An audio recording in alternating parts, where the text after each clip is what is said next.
Avram Avinu, Avram, notre père, le premier père d'Israël, père de l'humanité, s'appelait Avram Haïvri.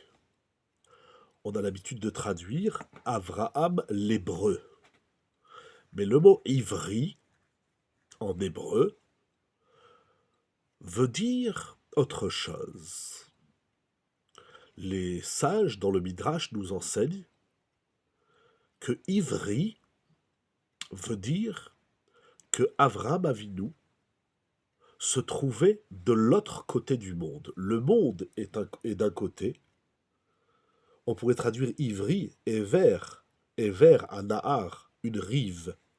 Le monde est sur une rive et Avram Avinu est sur l'autre rive. Pourquoi cela? Parce que Avram Avinu n'a pas suivi les idéologies, les philosophies, essentiellement de l'idolâtrie qui était largement répandue dans le monde. Donc Abraham, il s'est mis en marge. Ivri, ça veut dire il s'est mis en marge. Il a découvert le Hémet, la vérité. Il a découvert que les peuples et les nations, dans leur philosophie, dans leur théologie, dans leurs idéologies, ne proposaient rien de Hémet, rien de vrai. Alors il va se mettre en marge de la société. Dans le livre Ohel Moshe du Rav Moshe Yosef Scheiderman sur Purim, à la page 22, dans la note 6, il rapporte une question que soulevait Rav Shach alav Shalom. Comment se fait-il, demandait Rav Shach, que seul Avram Avinu a reconnu le Hémet? Pourquoi il était tout seul? C'est vrai que les maîtres nous enseignent que Avram Avinu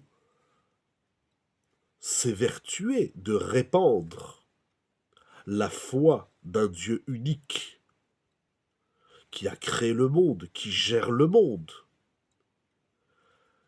Il s'évertuait de répandre cette vérité. Mais comment se fait-il qu'il était le seul à l'avoir reconnu, à avoir reconnu cette vérité? Comment est-ce possible? Comment se fait-il qu'il n'y a pas d'autres hommes que Avram Avinu qui ont reconnu cette vérité? C'est la question très forte de Rav Shach. Sur cela, Rav Shach disait Eneni Yodea, je ne sais pas. Je ne sais pas pourquoi Abraham, il est le seul. Pourquoi il est le seul à avoir reconnu cette vérité. Mais nous voyons une chose, que le point de départ, le fondement et la racine de tout le peuple d'Israël, c'est que notre père Abraham était unique et seul dans le monde. C'est-à-dire que cette mise en marge de soi de la société, elle peut se faire tout seul. Et c'est ça la force du peuple d'Israël. On est en marge de la société. Parce que, même si on est confondu dans le travail, on vit, notamment en France, quel que soit là où le peuple d'Israël vit, mais dans la foi, dans la émouna, dans les idées importantes de la vie, dans les valeurs fondamentales, le peuple d'Israël est seul, est unique. C'est ainsi. C'est-à-dire que la première fondation du peuple d'Israël, c'est de savoir se mettre en marge. Non pas, c'est pas qu'il y a une idéologie d'être en marge des autres. Toute l'histoire, le récit de l'histoire, nous montre que le Ham Israël ne suit pas aveuglément les idéologies, les cultures, les modes, les philosophies du monde. Parce que Avram Avinu, le père de l'humanité, nous a montré que lorsqu'on cherche la vérité, même si on est seul à la reconnaître, et même si personne nous suit derrière nous, tout aussi bizarre que cela peut paraître qu'il n'y ait qu'un seul homme, Avram Avinu, il s'est tout seul mis en marge de cette société mensongère pour aller reconnaître et aller à l'aventure de la reconnaissance de la vérité. C'est ça la force de la vérité, c'est de ne pas gober tout ce qu'on nous raconte, c'est de ne pas avaler tout ce qu'on nous vend, et c'est de ne pas avoir peur d'être seul. La force du peuple d'Israël n'a jamais été et ne sera jamais la quantité. Nous, on n'est pas fiers de dire qu'il y a X millions de juifs dans le monde. Ce n'est pas une fierté d'être nombreux, ce n'est pas ce que nous recherchons. On recherche Dieu dans le monde, la foi, la vérité. Et là, même quand tu es tout seul, tu dois foncer.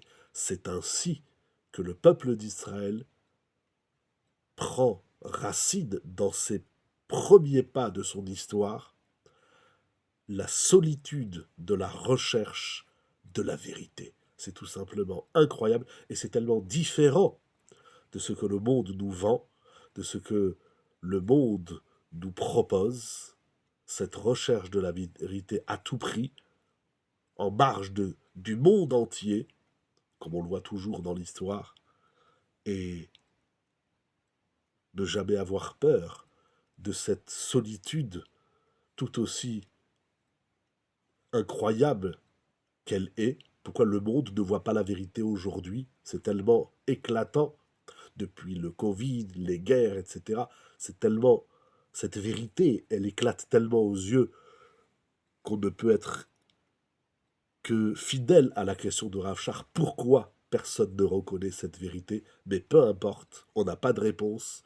Mais si on la cherche, on la trouve. Et là, on n'est plus tout seul parce qu'on est collé et on est proche de Dieu, d'Akadosh Baruch Hu. C'est le message de Avraham Avinu, le Père de l'humanité.